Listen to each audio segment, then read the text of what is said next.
Olá, eu sou o Dr. Samuel Nogueira, médico geneticista, responsável técnico de doenças raras do UPS, e hoje nós vamos falar justamente de hipofosfatasia, uma doença super importante, subdiagnosticada, e eu vou te conduzir do diagnóstico ao tratamento.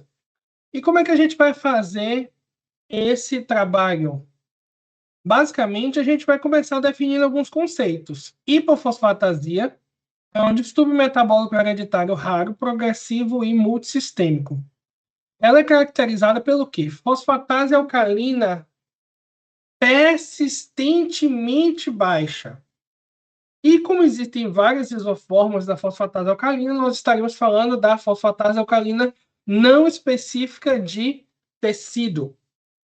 Então, qual é a causa disso? Quando você tem variantes genéticas no gene ALPL, que é quem justamente codifica essa enzima, a TNS-ALP, que é a fosfatase alcalina não específica de tecido, ou simplesmente FAL. Quando você tem uma falha nessa formação dessa enzima de forma adequada, você vai ter o acúmulo de substrato que a enzima deveria quebrar, que é justamente o que vai causar a fisiopatologia da doença, ou seja, alteração dentária, alteração óssea, a toxicidade sistêmica, sistema nervoso central, rim, músculo, e isso pode afetar o paciente em qualquer fase da vida, desde a fase perinatal até um adulto. E como é a incidência dessa doença? Desconhecida. A gente não sabe a verdadeira incidência e prevalência da HPP, porque é uma doença, sabemos que é rara, mas sabemos também que é subdiagnosticada. Porque quando a gente começa a fazer uma investigação mais aprofundada dos pacientes que muitas vezes vêm com outros quadros clínicos, a gente descobre o HPP aí.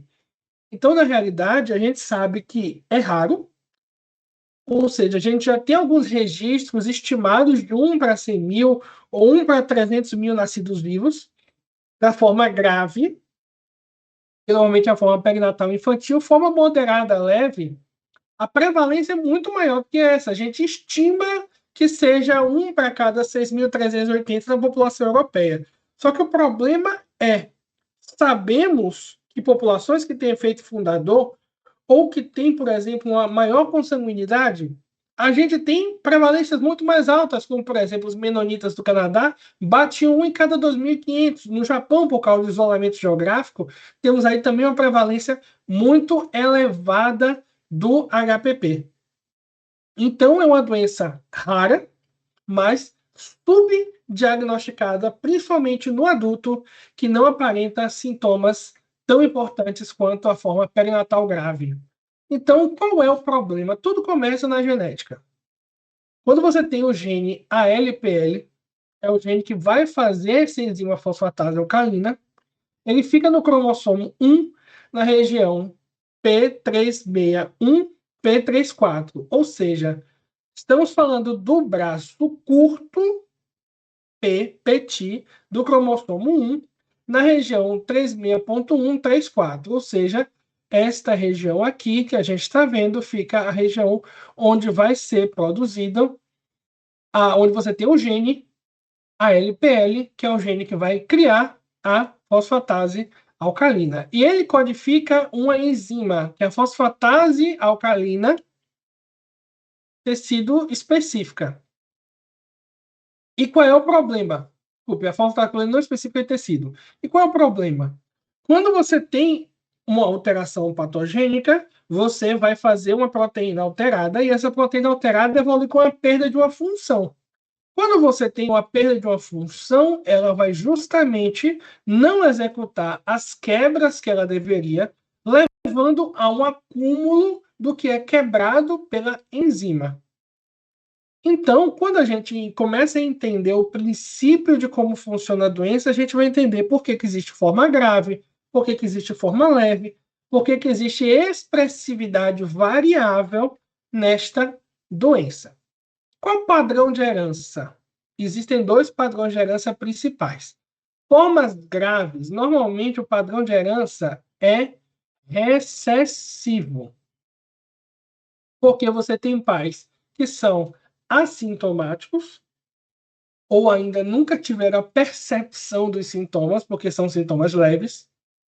Quando você junta dois alelos disfuncionais, você começa a ter uma expressão muito mais grave daquela doença. E existe a forma dominante, que normalmente são as leves, o juvenil, odonto HPP, e é quando você tem um efeito dominante negativo da proteína defeituosa interferindo na função da proteína normal. Já que a gente sabe que essa fosfatase alcalina ela vai atuar como um dímero. Então, se você tem um dímero, que os dois devem estar funcionando de forma adequada e um lado não funciona de forma adequada, você vai estar perdendo a função do dímero. Ou seja, o alelo disfuncional vai interferir na função do alelo normal. Isso a gente chama de um efeito dominante negativo. A gente já sabe que a gente tem uma variedade clínica muito grande por causa da expressividade variável. A mesma variante pode fazer sintomas diferentes, sinais diferentes em pacientes, mesmo dentro da mesma família. Se você tem 4 isoenzimas da fosfatase alcalina, da FAO, que são codificadas por genes diferentes. Quando a gente pensa na que atua na área intestinal, placentária, célula germinativa e tecido inespecífica, é justamente a TNS-ALP, que é justamente a isoenzima que a gente está falando aqui no HPP. Então, esta enzima, ela é onipresente, mas ela é altamente expressa em alguns tecidos, que são ossos, os osteoblastos, por exemplo, fígado e rins. E qual é a função dela? Ela fica presa, ancorada na superfície externa da membrana celular. E quando ela está ancorada lá, ela funciona como um homodímero, ou seja, duas unidades idênticas que vão se ligar e a sua atividade de quebra depende de zinco e magnésio. Ou seja, já sabemos então que se você não tem os cofatores importantes como zinco e magnésio, você vai poder prejudicar a função da enzima. Agora pense comigo, se você tem uma alteração na enzima que vai impedir a ancoragem dela na superfície celular de forma adequada, você também perde a função da enzima. Então, várias coisas podem levar à perda da função, mas os sintomas vão ser diferentes a depender do ponto da proteína afetada e, inclusive, de fatores externos, como, por exemplo, se você tem a presença de zinco e magnésio de forma adequada. No HPP, apenas a função dessa isoenzima específica, que é a não específica de tecido, a FAO, a TNS-ALP, vai estar perdida. Pensando na doença HPP, as outras isoenzimas funcionam. Por isso que a gente vai ter alguns sintomas específicos. Vamos entender como é que ela funciona. Eu já falei aqui que essa enzima é justamente uma ectoenzima. Ela fica aqui, ó, na superfície celular, como a gente está mostrando, e ela tem a função de quebrar o pirofosfato inorgânico. O pirofosfato inorgânico ele é o componente da hidroxiapatita. Portanto, ele é o inibidor da mineralização. Então, o que acontece? Se você quebra o pirofosfato inorgânico, que é o inibidor da mineralização, você consegue permitir a mineralização de forma adequada. Só que qual é o problema?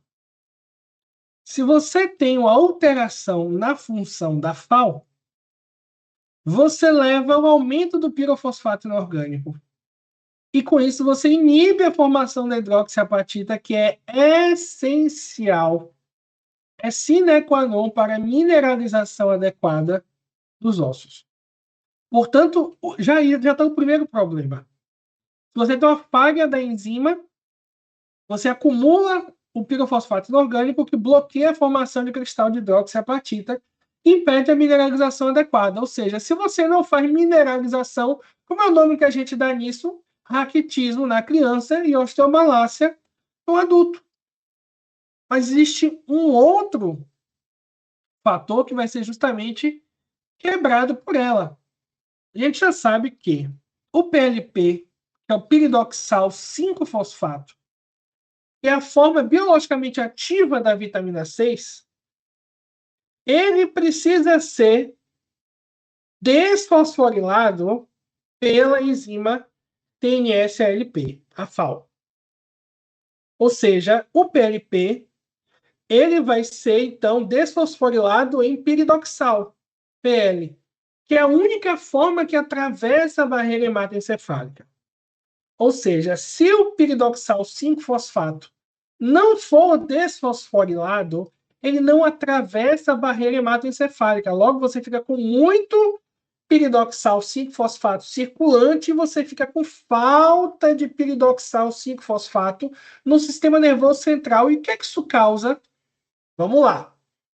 Se você não tem a enzima adequada, você não desfosforila o piridoxal 5-fosfato, consequentemente, você fica com um aumento dele na corrente sanguínea e você fica com deficiência dele no sistema nervoso central. E o que a deficiência dele causa? Vamos lá. O PLP ele é um cofator para a síntese de GABA, que é um neurotransmissor inibitório. Então, a falta de GABA causa o quê? Convulsão. E uma convulsão bem específica, que é uma convulsão dependente de B6. Por quê? Porque está faltando GABA, que você precisa do PLP para poder fazer este GABA de forma adequada, porque ele é um cofator para a síntese de GABA. Então, você vai fazer o quê? Na ausência da enzima TNS-ALP, a FAO, você leva ao aumento do piridoxal 5-fosfato na corrente sanguínea e uma queda dele no sistema nervoso central, gerando convulsões dependentes de B6. Então, como a gente pode ver nessa imagem, você tem piridoxal 5-fosfato. A FAO quebra, desfosforila esse piridoxal 5-fosfato em piridoxal e fosfato inorgânico. Se ele está ligado, ou seja, quando você tem o piridoxal puro, ele entra na barreira hematoencefálica. Lá dentro, ele vai ser juntado de novo ao fosfato inorgânico para fazer piridoxal 5-fosfato. E aí sim você consegue usar ele como um cofator para fazer GABA, que é justamente que é um neurotransmissor inibitório. Só que qual é o problema nisso? Se você não tem a função adequada da TNS-FAO, você não quebra o PLP em piridoxal e fosfato inorgânico. Com isso, o fosfato inorgânico fica aqui preso. Você não vai ter ele atravessando a barreira hematocefálica. Você não vai ter o piridoxal atravessando a barreira hematocefálica. E o que acontece? Tem o piridoxal lá dentro, você não consegue juntá-lo novamente com o fosfato inorgânico para poder fazer justamente o GABA que você precisa, porque ele é cofator. Então, se você não tem GABA, você não tem esse neurotransmissor inibitório, você vai evoluir com o quê? Com convulsão. Então, sabemos que na ausência da HPP, inexoravelmente o paciente pode evoluir com convulsões dependentes de B6, é uma convulsão muito específica. Então, quando você começa a entender como funciona a doença, fica muito mais fácil a gente pensar quais são os sinais e sintomas. Então, vamos lá. Quando você vai... Como é que vai servir essa fosfoetanolamina como marcador bioquímico nesse caso? A fosfoetanolamina é o terceiro substrato natural que vai se acumular quando a gente está lidando com HPP. Então, a gente vai ter o quê? Ela servindo como um marcador diagnóstico, porque ele vai aumentar tanto no sangue, tanto na urina.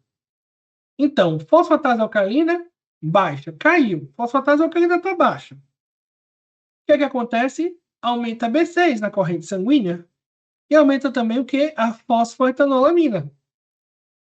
Agora a gente tem que lembrar que, primeira coisa, não é todo lugar que mede fosfoetanolamina. Segundo, ele pode estar aumentado em outras doenças ósseas metabólicas. E terceiro, ele varia conforme a idade, dieta e ainda o ciclo circadiano que a pessoa está. Em que ponto ela está no ciclo?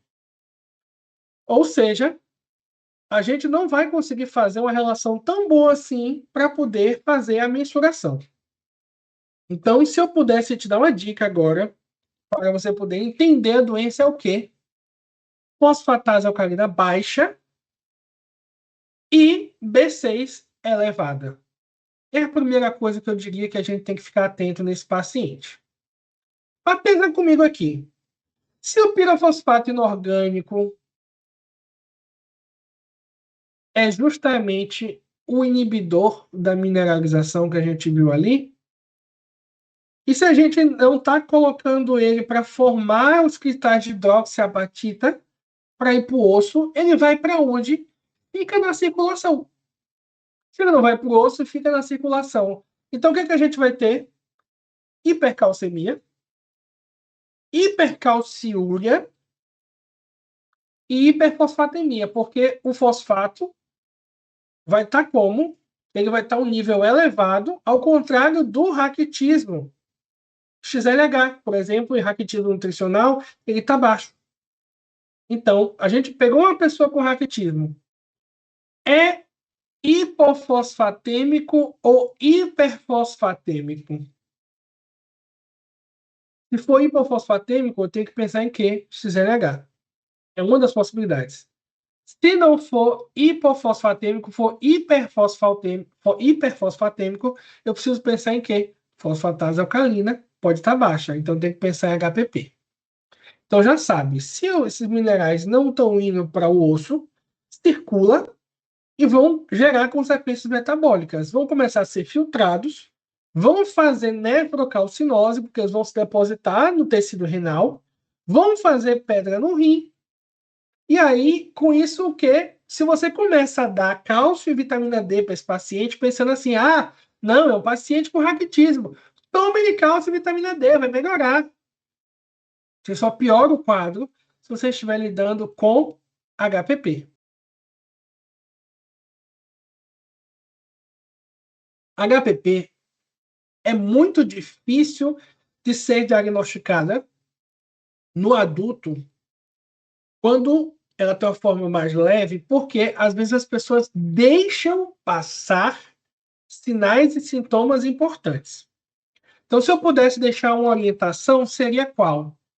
Fotografe esse slide, grave essa informação, porque se você pensar usando estes marcadores, você consegue fazer um diagnóstico melhor do seu paciente.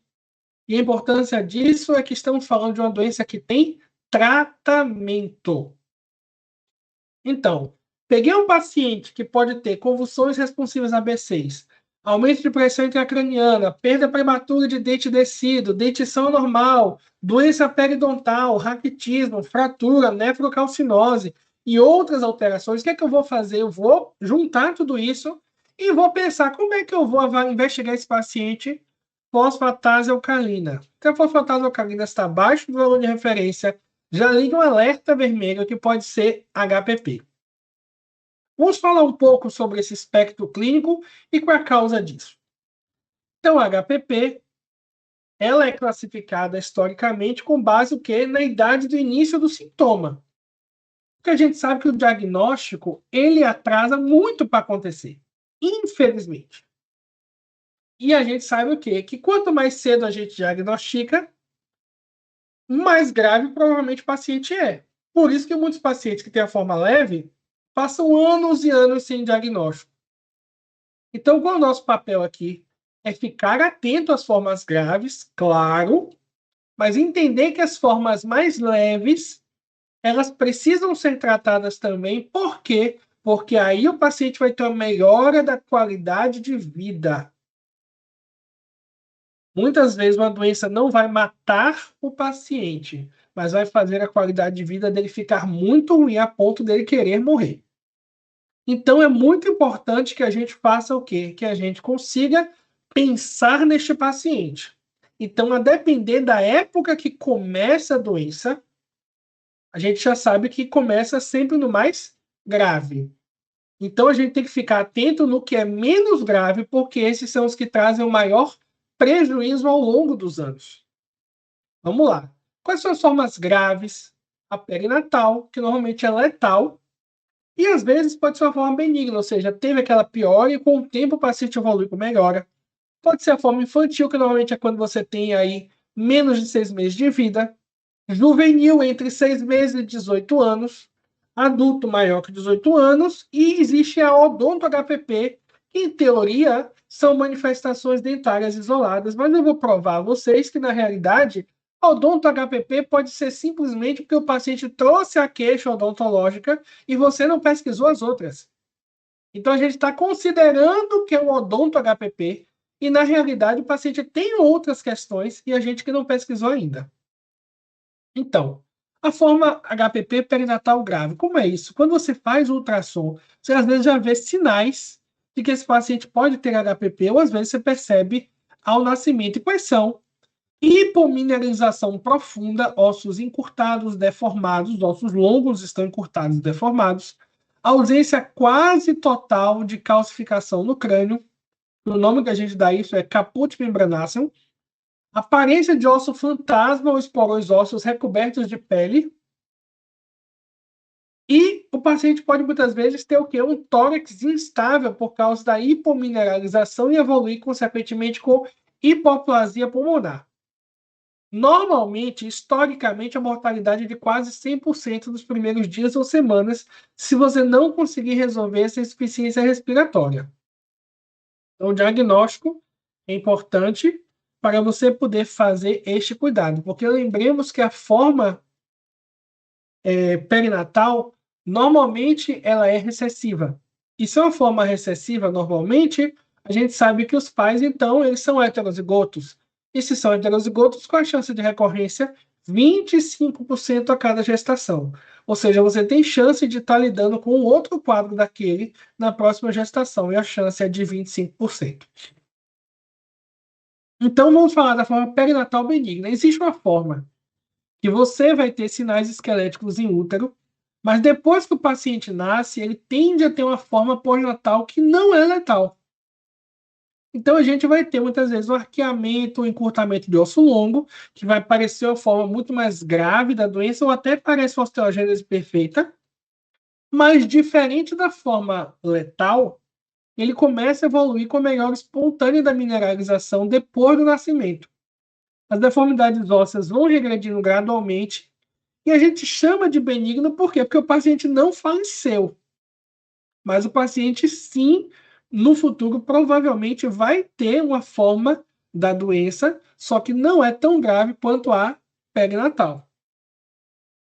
Então, o HPP infantil é o quê?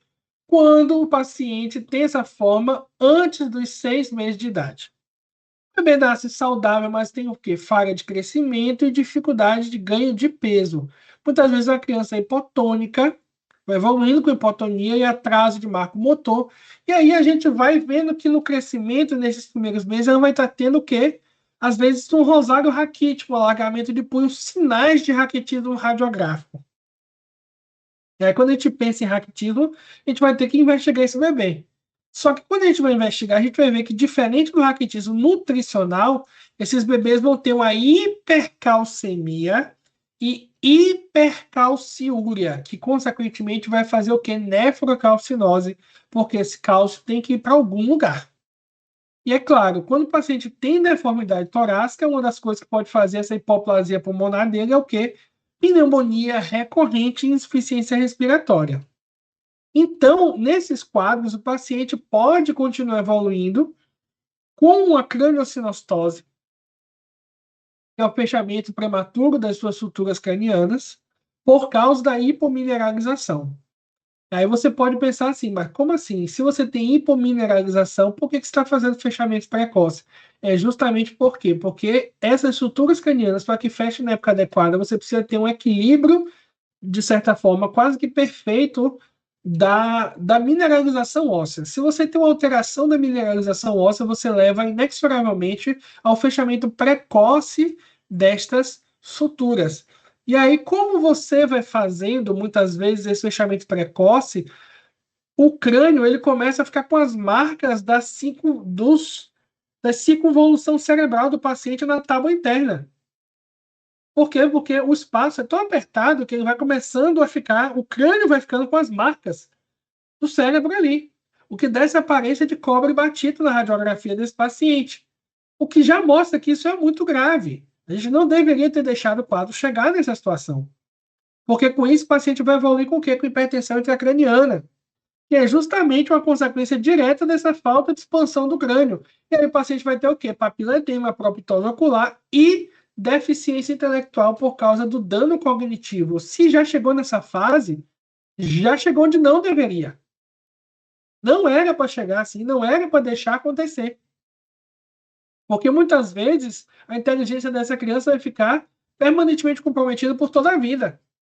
Então, qual é o nosso papel? É não deixar chegar nesta situação. E é claro, a gente sabe que as convulsões dependentes do B6 são possíveis de acontecer por causa da fisiopatologia que eu já expliquei.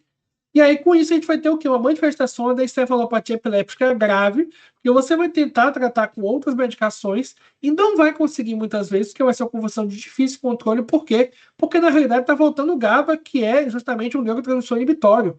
Por quê? Porque você precisa desse B6, que é um cofator para produção de GABA. Então, não vai responder anticonvulsivante padrão. Mas aí quando você dá piridoxina, melhora. Você diz assim, como assim vou dar piridoxina, melhora? Por quê? Porque na realidade ele está com falta de piridoxina no sistema nervoso central. E é essencial para a produção de GABA, que é o neurotransmissor inibitório. Portanto, a gente precisa estar atento nesse caso. Por quê? Porque se a gente entender com o que a gente está lidando, a gente consegue iniciar o tratamento adequado para esse paciente e impedir que ele evolua com quadros irreversíveis durante a sua vida. O HPP juvenil, como é que acontece? Começa entre 6 meses e 18 anos. E aí pode ter várias apresentações. Pode começar com deformidade esquelética, com geno vago ou geno valgo, alterações de punhos e tornozelos alargados, uma baixa estatura, fratura recorrente. Pode vir com dor óssea, dor articular, que aí o pessoal fica, isso é dor do crescimento. Não, cara, isso aí na realidade está sendo uma dor causada pelas alterações articulares que ele está tendo no contexto de hipofosfatasia. Então, nós que somos pessoas da área de saúde, temos que ficar atento ao fato de que não podemos minimizar as queixas de um paciente, principalmente um paciente infantil, que a gente sabe que se a gente não agir de forma adequada, a gente pode levar essas queixas para toda a vida. Então, o paciente muitas vezes vai ter o quê? Um atraso de marcha, vai ter até uma baixa anserina, por causa justamente dessa fraqueza muscular proximal. E aí ele vai ter o quê? Fraqueza, vai ter dor nesses membros inferiores, dificuldade de subir escada. Justamente por quê? Porque a baixa dessa fosfatase alcalina vai levar a essas alterações, essa fisiopatologia que explica os sintomas que a gente está lidando. Uma das coisas que nos ajuda a perceber isso são as chamadas línguas de radiolucência, que é quase patógeno harmônico. Quando você vê essa alteração na placa de crescimento, indo da placa de crescimento para a metáfise, você tem que pensar que pode ser justamente uma alteração que caracterizaria a hipofosfatasia. Então, qual é o sinal de alerta que a gente tem que pensar também? Perda dentária prematura. É uma marca registrada. Criança perde dente quando cresce. Mas criança tem uma época para perder dente. Essa perda dos dentes descidos acontece muito cedo, ou seja, antes de 5 anos, é muitas vezes o primeiro sinal que a gente tem que pensar em HPP. Por quê? Porque é uma esfoliação atraumática. O paciente não teve queda, não teve batida, no nada, o dente cai com a raiz completa. Não teve reabsorção fisiológica esperada de uma troca dentária normal. E aí, frequentemente, começa onde? Nos incisivos inferiores. Por que que acontece isso? Porque você tem uma falha na mineralização do cemento radicular, aí você vai ter uma aplasia ou hipoplasia, e sem cemento, as fibras do ligamento periodontal não se fixam no dente. E com isso, perde a perda de inserção e você vai ter a perda desse dente de forma com a raiz intacta, com a raiz completa. Então é muito importante que a gente lembre que muitas vezes Essa vai ser a única manifestação clínica evidente que a gente vai ter daquele paciente. O paciente, às vezes, vai vir sem o raquitismo, sem alteração óssea, vai vir assim. E é nosso papel, como agentes de saúde, pessoas que estão cuidando da saúde desse pequeno paciente, a poder pensar na hipótese de hipofosfatasia como uma doença que tem tratamento. Então vamos lá. Em paciente que tem HPP, o cemento é deficiente, o que vai justamente impedir uma fixação periodontal adequada. Vai estar comprometida. Então, o dente descido ele vai ser perdido com a raiz intacta. E esse é o problema. Anota aí. Toda criança com perda prematura, ou seja, antes de 5 anos, atraumática, de dentes descidos, com a raiz intacta, pode ser um sinal de HPP. Ah, mas essa perda acontece somente na criança. Não. Essa perda acontece também no adulto. Mas aí vem a pergunta: e o adulto que perde o seu dente vai fazer o quê? Porque na criança cresce. Já tem um dente permanente que vem depois. Mas e no adulto? Vai fazer como? Entendeu? Que a gente começa agora a ter impactos para toda a vida desse paciente que vão muitas vezes ser irreparáveis. Por isso que o diagnóstico precoce é essencial. Porque isso poderia ser evitado com tratamento adequado. Por exemplo, aqui, ó, um paciente de 7 anos e meio, você vê o que aqui? Câmara pulpar aumentada e a coroa com formato super anormal aqui, ó. E aqui, ó, no adulto, a gente está vendo que a raiz é curta, a dentina é fina e a altura óssea alveolar é o que? Reduzida. Ou seja, muitas vezes, se a gente conseguir ver a queixa desse paciente, a gente consegue imaginar na possibilidade de ser um HPP. E agora, vamos lá. HPP do adulto. 18 anos ou mais. E aí a gente vai ter o quê? Às vezes é uma condição que a gente considera nova, mas o sintoma começou lá atrás. Ó. Então, como o diagnóstico é feito pela época do início dos sintomas, não é um HPP de adulto na realidade, é que a gente está dando diagnóstico do adulto.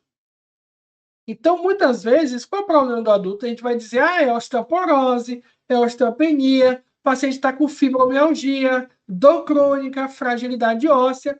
Na realidade, ele tem o quê? Teve um raquitismo na infância, curou esse raquitismo, abre aspas, curou o raquitismo, e aí, quando chega lá no adulto, ele vai começar a perder dente, e quando você vai checar, ele já teve uma perda dentária lá na infância, de forma precoce, e ninguém ligou. Então, é importante a gente pensar que todo adulto que vem com dor crônica, músculo-esquelética difusa, e pode ser incapacitante, às vezes vai ter dificuldade de deambulação, fraqueza muscular proximal, eu preciso pensar na possibilidade de estar lidando com a hipofosfatasia. Chegou uma fibromialgia no meu consultório. A fibromialgia é fibromialgia. O que é que eu vou fazer? Eu vou investigar esse paciente, né? Porque eu não vou só passar remédio sem investigar.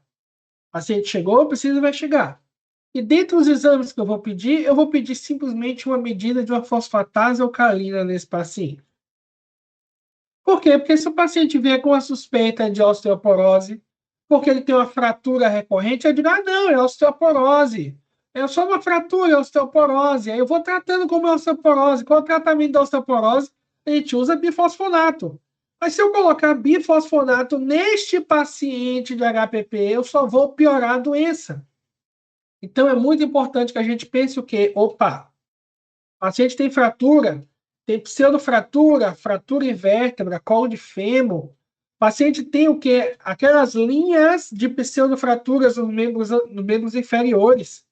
Eu começo a pensar na possibilidade de tratar isso como um HPP. Por quê? Porque se eu penso assim, ah, não, teve uma fratura, beleza. Fratura tem um tempo de consolidação. Se o tempo está demorando muito, quer dizer que eu tenho um erro de mineralização aí. Será que está tudo como deveria? Então vamos medir cálcio, vamos medir PTH, vamos medir vitamina D, vamos ver como é que está o fósforo desse paciente, vamos ver a fosfatase alcalina desse paciente, porque quando eu conseguir fazer essas medidas bioquímicas do paciente, eu vou conseguir o quê? Pensar na possibilidade diagnóstica de que pode ser um HPP, porque, por exemplo, o tratamento vai mudar. Não adianta eu pegar um paciente com HPP, não tratar a doença, pegar a fratura dele e encher de placa e parafuso, porque a placa e parafuso vai soltar, porque não tem o osso de qualidade para segurar a placa e o parafuso no lugar. Então, o que é que eu tenho que pensar? O paciente chegou para mim com gota. Ah, eu tenho gota. Beleza. Será que é gota mesmo? Às vezes, na realidade, eu estou tratando com pseudogota. O paciente tem uma artrite aguda, tem uma condrocalcinose, eles têm uma cartificação, a cartilagem está calcificada e é visível ao raio-x. Quando é que isso pode acontecer? Onde? Joelho, punho, sínfise púbica. E aí, o que, é que vai acontecer? Se o paciente está com cálcio dentro da articulação, o que é que ele vai ter? Vai ter fraqueza, vai ter rigidez articular, vai ter dor crônica importante. 95% dos pacientes com este quadro clínico descrevem dor, dor diária, dor crônica, dor importante. E muitas vezes o paciente vai ganhar um diagnóstico de fibromialgia e ele está lá com a articulação dele cheia de cálcio, a articulação cheia de cálcio. Então, é muito importante examinar e investigar os pacientes que venham para você, mesmo que eles já venham com o diagnóstico dado. Não estou dizendo que o colega não tem competência de dar diagnóstico, mas estou dizendo que o paciente merece um olhar cuidadoso. Então, como é que a gente pensa no diagnóstico? Vamos lá. Medicina se baseia em sinais e sintomas. Então, eu vou coletar uma história adequada do paciente. Eu vou fazer o exame físico do paciente. Eu vou ver quais são as queixas que esse paciente me traz. Eu vou olhar a boca do paciente, eu vou palpar as articulações, eu vou ver a queixa de dor adequada. Se for uma criança, eu vou medir e pesar esta criança, vou colocar na faixa para ver a altura, para ver se ele está se desenvolvendo de forma adequada. E aí eu vou pedir o quê? Depois os exames complementares, que são exames complementares. Então, eu vou fazer o quê? Vou pedir bioquímica, pensando em doença óssea, se eu estiver lidando com um sintoma compatível, e vou pedir uma fosfatase alcalina. É claro que eu preciso pedir. Por quê? Porque uma fosfatase alcalina pode estar baixa nesse paciente, levantando o primeiro red flag da possibilidade de ele estar com hipofosfatasia. Mas eu preciso lembrar que a fosfatase alcalina ela tem uma medida para a idade e sexo. Isso a gente vai tratar mais lá na frente, de que existem outras coisas que podem baixar a fosfatase alcalina e eu preciso ficar de olho nisso. Porque, por exemplo, se eu estou enchendo o paciente de bifosfonato, eu posso estar fazendo aí uma hipofosfatasemia nesse paciente. Desnutrição também pode estar fazendo isso no paciente. Então, como é que eu faço? Eu vou só dosar fosfatase alcalina? Não. Eu vou fazer o quê? O substrato. Eu vou medir PLP, que é o piridoxal 5-fosfato.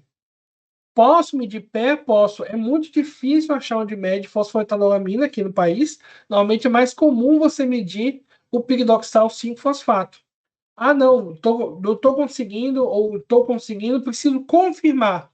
Vou pedir o sequenciamento do gene ALPL. Mas qual é o problema do pedir o sequenciamento do gene? Lá mais na frente, vocês vão ver quando eu abordar, existe a possibilidade de você não conseguir achar por limitações do método. Eu sou médico geneticista e eu sei que todo método diagnóstico possui limitações. Se eu faço o sequenciamento de um gene, o sequenciamento de nova geração daquele gene. O que é que eu posso ter nesse problema aí? Se eu faço um exoma do paciente, pode ser que eu não ache variantes no LPL. Por quê? Porque se tiver na região intrônica, os introns profundos não são bem vistos quando você lida com exoma, porque exoma é feito para ver exon. Porque 95% das doenças humanas estão no exon. Então, é muito importante que a gente fique atento a critérios. Ou seja, chegou o paciente para mim, será que ele preenche critérios? Vamos pensar aqui numa criança. Quais são os critérios maiores? Variantes no gene ALPL, aumento de B6 ou outros substratos naturais, como a fosfatanolamina, presença de um raquitismo na radiografia e perda dentária precoce atraumática. E critério menor qual é? Dor muscular ou fraqueza muscular crônica, baixa estatura ou crescimento lento, atraso motor, fechamento precoce das estruturas do crânio, depósito de cálcio no rim, convulsão que melhora com B6 e deformidade nas pernas.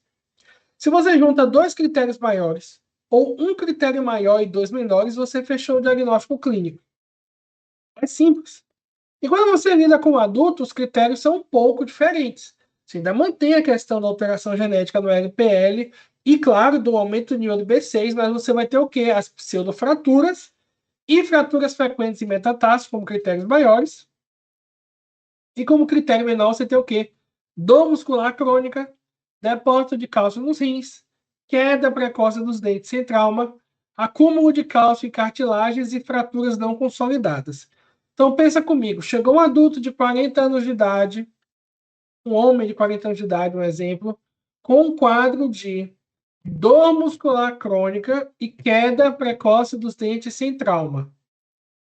Se eu tenho a fosfatase alcalina baixa nesse paciente e eu faço a dosagem de B6 e ela está aumentada, fechei diagnóstico. Porque eu tenho o quê? Um critério maior e dois menores. Se eu tivesse dois critérios maiores, eu também fechava. Ou seja, se o paciente tem a FAO baixa e ele vem com um quadro de B6 aumentada e pseudofraturas, acabou. Fechei o diagnóstico clínico desse paciente. Preciso pedir molecular? Molecular é um confirmatório. Molecular não é condição sine qua non. Porque eu já disse, você pode ter variantes intrônicas que você não vai ver no exame. Então é importante pensar no diagnóstico clínico desse paciente. Então vamos lá, fosfatase alcalina ela varia com a idade e sexo, porque é óbvio que o turnover ósseo muda com a idade e sexo do paciente. Qual é a regra? O limite anterior de criança é muito maior que o de adulto. É óbvio, o osso de criança está em atividade muito maior que o do adulto. Por exemplo, um menino de 5 anos é 156. Um adulto é 40, o limite inferior. Então, pense aí, se chega uma mulher de 50 anos para você, com a fosfatase alcalina de 17, isso é o quê? Tem que levantar a possibilidade de HPP. Mas a gente tem que lembrar de algumas coisas. Primeiro, às vezes a gente vai ter um erro, que quando a gente vai ver o intervalo de referência, o intervalo de referência pode estar errado no exame. É importante a gente saber o intervalo de referência para idade e sexo. E às vezes alguns laboratórios nem valorizavam o baixo, só colocavam assim, valor de referência menor que tanto. E botava o valor máximo lá. Então, você não sabia quanto era o mínimo, porque só dá o máximo. Então, vamos lá. Uma criança com a FAO de 80 pode ser normal pelo laboratório se a gente estiver pensando em adulto. Mas para uma criança, ela tem uma hipofosfatasemia grave, porque criança tem que ser mais alto do que adulto. Criança, 5 anos, como a gente falou, teria que ser 156. Se ele vem com 80, é muito baixo. Então, eu trago aqui uma tabela da fosfatase alcalina nas diferentes plataformas e aqui nos sexos e idades diferentes. Então, é importante ficar atento a esse valor, porque o seu paciente pode ter uma fosfatase alcalina baixa, e se você não sabe qual é o limite inferior, você não vai saber determinar que está baixa. Portanto, o que é que eu faço para diagnosticar? A primeira coisa, eu preciso excluir outras causas de HPP. Desculpe, de fosfatase alcalina baixa. Ou seja, vamos lá. Chegou uma pessoa com fosfatase alcalina baixa, eu já vou bater o martelo e dizer, é HPP? Não, tenha calma, calma. Primeiro, vamos pensar nas coisas que podem baixar a fosfatase alcalina. Glicocorticoide, bifosfonato, quimioterápico, hipotireoidismo, Cushing, desnutrição, deficiência de zinco, magnésio, que são cofatores da enzima, osteogênese perfeita tipo 2, doença de Wilson, anemia perniciosa. Tudo isso aí são fatores que podem baixar a fosfatase alcalina de um paciente. Então, ela tem que ser uma fosfatase alcalina persistentemente baixa, na ausência dessas coisas que vão baixar a fosfatase alcalina de forma artificial. Uma outra coisa que vai acontecer é o quê? Você, muitas vezes, vai ter uma fosfatase alcalina normal no paciente, mas vai estar baixa porque você usou o tubo errado. Se você coleta o sangue com um tubo de EDTA, que é a tampa roxa, em vez do tubo de soro, o EDTA vai quelar o zinco e o magnésio, vai inativar a enzima e vai causar um resultado baixo. Então, é importante a gente lembrar o quê? Que tudo isso aqui pode reduzir a atividade sérica da fosfatase alcalina. Então, tira foto desse slide, grava isso aí, porque toda vez que vier um paciente com fosfatase alcalina baixa, é sine qua non que você exclua essas possibilidades diagnósticas. Então, excluiu as possibilidades diagnósticas, vamos continuar a investigação agora, pedindo o que vai ser quebrado pela FAO. Então, preciso pedir o B6, preciso avaliar o PEA, preciso ver outras situações e pedir outros exames do paciente para poder fechar esse diagnóstico. Então, vamos pensar em outras doenças ósseas que têm um diagnóstico diferencial. A FAO é o divisor de água quando ele está lidando com essas doenças. Por quê? Porque, vamos lá, quando a gente está lidando com raquitismo nutricional XLH, a FAO normalmente está alta. O osso está tentando compensar a falta de mineralização, aumentando a fosfatase alcalina, ou seja, aumenta a atividade enzimática. Na osteoporose, a FAO é normal. E se tiver fratura, vai estar alta. Fratura é recente, é claro. Osteogênese perfeita, a FAO está normal. E no HPP, a FAO é baixa. Ou seja, dessas doenças que falamos, a HPP é a única que está fazendo a FAO baixa. Então, se você tem um paciente, está tratando com osteoporose, com bifosfonato, está tratando para raquitismo, como por exemplo, você está metendo altas doses de vitamina D, se na realidade você tiver com o diagnóstico errado, e estiver tratando de forma inapropriada o HPP, você está cometendo a iatrogenia. Por quê? Porque se você der altas doses de vitamina D e bifosfonato, você piora muito o paciente que tem HPP. Então, o que é que eu tenho que fazer? Pedir exames complementares. Desses exames, como eu disse, a gente vai fazer o quê? Vai pedir radiografias. Nas radiografias que a gente vai ver na metáfise dos pacientes, ou seja, região de crescimento das crianças, a gente vai ver o que? Uma metáfise irregular, desgastada, largada, e aí a gente lá vai ver o que? A língua de radiolucência, que é uma extensão radiotransparente, escura, que se projeta da placa de crescimento para dentro da metáfise. Como a gente pode ver justamente nessas imagens aqui. A gente pode ver um tórax com hipomineralização, que é chamado de tórax raquítico. Aqui, ó, a famosa língua de radiolucência, olha ela aqui. O aspecto do crânio cobre batido justamente por causa dessa crâniosinostose. A pseudofratura femoral, ou seja, a fratura de Luzer-Milkman, e justamente a fratura do estresse do metatarso causado por uma fragilidade óssea.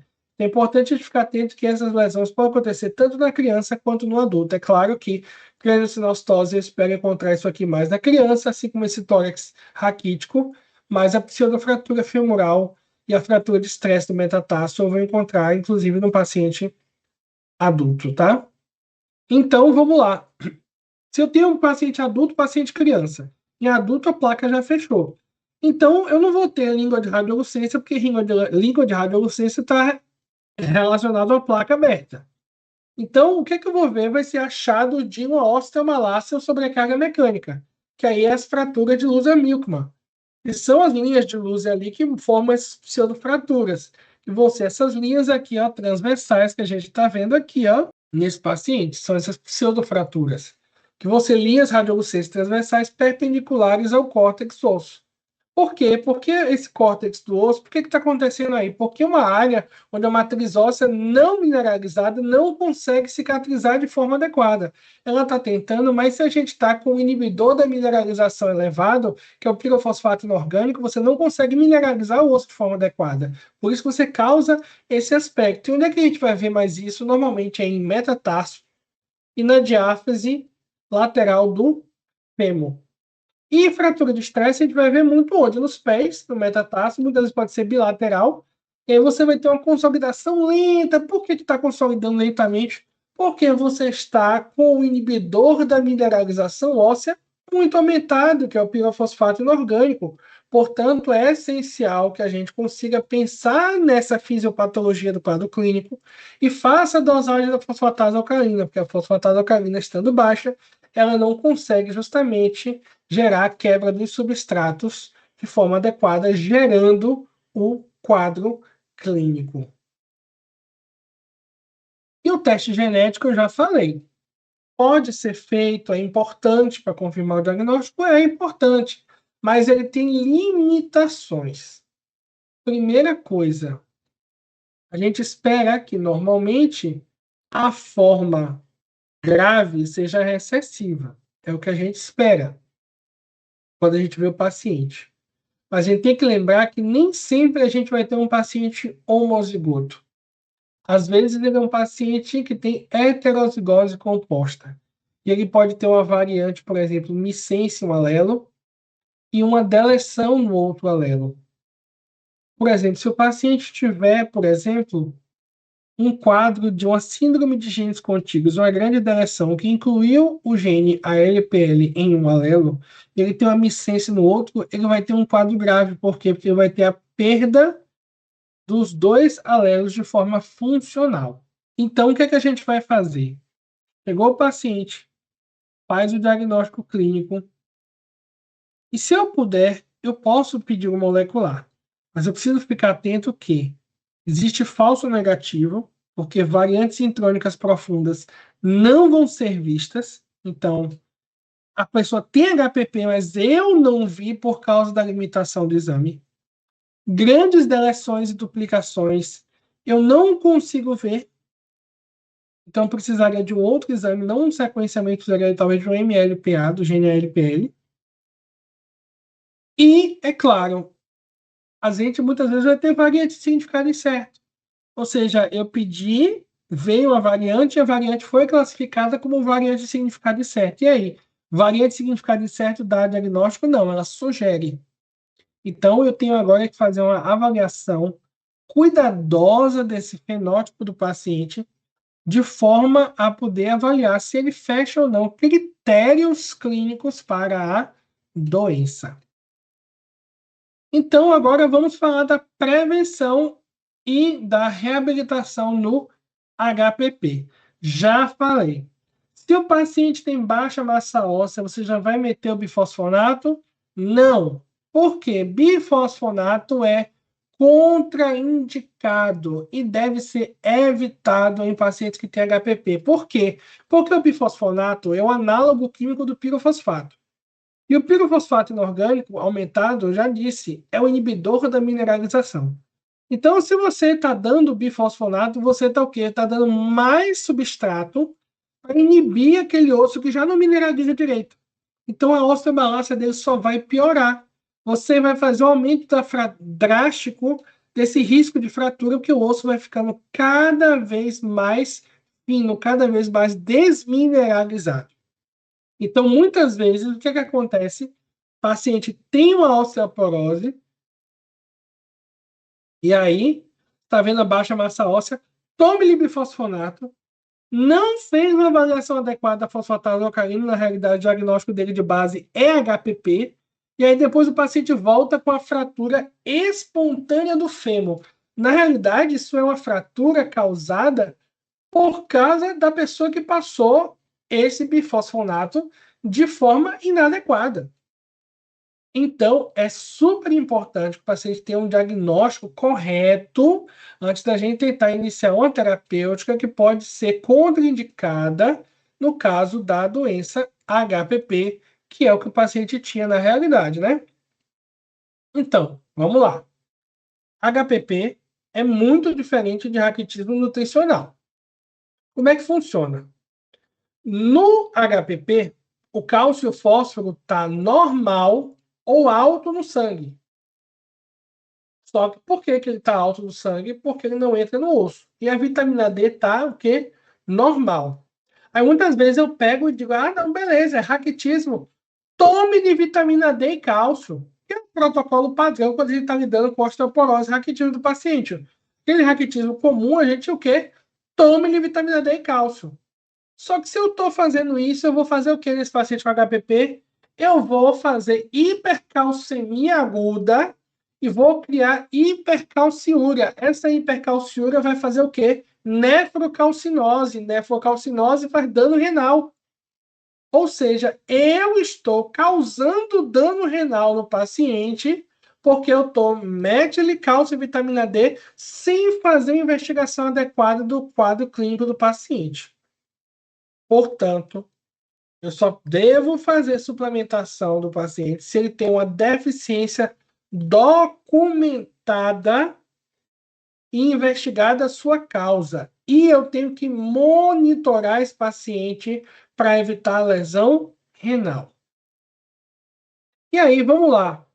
Se eu tenho o osso do HPP, é um osso que tem o quê? É um osso mole, não mineralizado, uma osteomalácia, densidade baixa, e a estrutura trabecular é muito ruim, porque não tem os cristais de hidroxiapatita, que são formados a partir da quebra daquele pirofosfato inorgânico. Então, o que acontece? Se o pirofosfato inorgânico não está indo para a formação dos cristais, esse osso vai ficar o quê? Vai ser hipomineralizado, vai ter uma consolidação lenta, vai quebrar com facilidade. E se eu tentar fazer implante nele, não vai segurar a placa e o parafuso. Eu vou ter que fazer uma recirurgia nesse paciente e não vai ajudar. Então, ou seja, baseando que o princípio básico da medicina é primo non nocere, antes de tentar intervir no paciente, eu tenho que diagnosticar. Ah, ele tem isso. Qual é a causa? É essa mesma? Eu tenho certeza de que eu estou tratando o paciente certo, da forma adequada. Então vamos lá. O que eu faria? Ah, vou fazer a cirurgia nesse paciente, está com esse osso hipomineralizado. Primeira coisa, fechar o diagnóstico. Fechei o diagnóstico, beleza, acabei de fechar, é o paciente que tem seu diagnóstico. E agora, vou fazer que técnica? Placa e parafuso? Não necessariamente. Vamos fazer uma haste intramedular. Por quê? Porque a placa, o estresse fica concentrado naquela região. Enquanto a haste, o estresse está dividido, a carga está bem distribuída. Outra coisa que eu posso fazer é o quê? É o uso de estimulador ósseo enxerto, mas a taxa de sucesso não é tão boa assim, segundo a literatura. E eu já falei o quê? Que 95% dos adultos relatam dor crônica. O que é que eu vou fazer? Primeira coisa, fechar a causa, uso de analgésico anti-inflamatório para controle de dor e crise de pseudogota, mas eu tenho que ficar de olho que na função renal, porque se eu estou fazendo analgésico e anti-inflamatório não esteroide, WINE, cronicamente, eu vou poder fazer o quê? Levar esse paciente a uma piora da função renal. E lembre que se ele tiver HPP, ele já tem um risco de nefrocalcinose. Então, eu tenho que fazer o quê? Ficar de olho na função renal desse paciente muito de perto. E, claro, reabilitação. Fisioterapia para poder fortalecer esse músculo que pode ter fraqueza proximal. terapia ocupacional para ele aprender a lidar com essas questões do dia a dia. E aí, claro, órtese para corrigir a marcha, bengala, andador, para poder ajudar esse paciente que tem uma habilidade reduzida.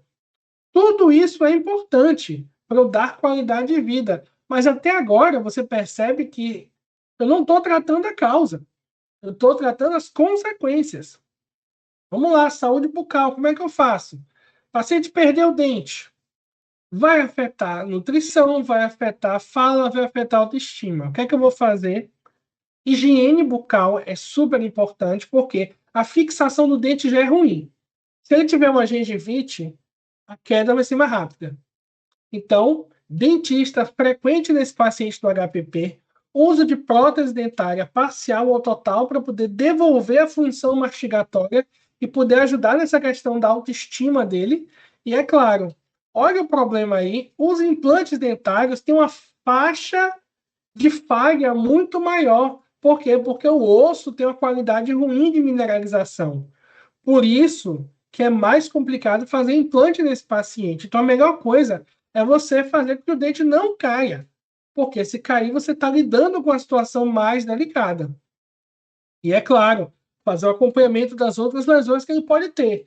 Vigilância renal, com o quê? Ultrassom de vias urinárias, anual ou bianual, porque eu tenho que pesquisar nefrocalcinose e litíase, pesquisa da função renal, avaliação oftalmológica, principalmente quando eu estou lidando com criança, porque ele pode evoluir com papiledema ou hipertensão intracraniana.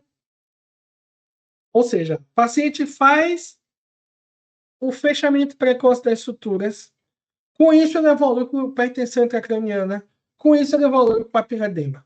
Se eu faço a avaliação oftalmológica e percebo o papiledema, na realidade eu estou percebendo que indiretamente o aumento da pressão intracraniana, e com isso eu tenho que pensar que ele pode estar fazendo esse fechamento precoce das suturas cranianas.